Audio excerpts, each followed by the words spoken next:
The master thief deliberately removed his helmet in full view of the surveillance cameras and hand-delivered his heist manifesto to the museum director. His target, the $2 billion Black Pearl. He knew the terrified director would personally reset the security codes, allowing him to covertly observe the entire combination from outside the museum. He watched as the overconfident director activated every anti-theft device and ordered a special task force to guard the pearl around the clock. Meanwhile, the thief intentionally leaked his plan to the media, drawing crowds from all over Paris to witness the spectacle. When the countdown hit 0, however, nothing happened.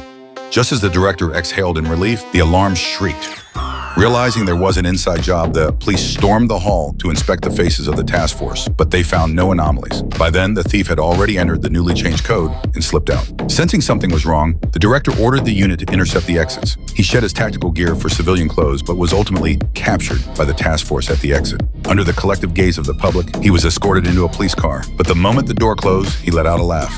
The patrol car was a fake, driven by his accomplices. Under the perfect cover of sirens, he vanished from the scene, initiating his true plan, a flawless disappearance. He stepped out of the fake car, ducked into an alley, and climbed to a rooftop, intentionally exposing himself to the police snipers. This lured the entire force toward him. He sprinted across the rooftops until he reached a 10-meter wide gap between buildings. He took a leap of faith but failed, plummeting from the roof to ensure he drew the attention of every passerby. When the police reached the scene, all that remained was his signature fedora. Following a tip from a witness, the inspector rushed to the hospital, only to find the thief lying motionless in the morgue. Even as he touched the cold corpse, the inspector refused to believe the legend had ended this way. Headlines immediately broadcast his death, and his funeral was held as scheduled. At the very last moment before the burial, Excuse me? the inspector intercepted the casket, demanding an exhumation.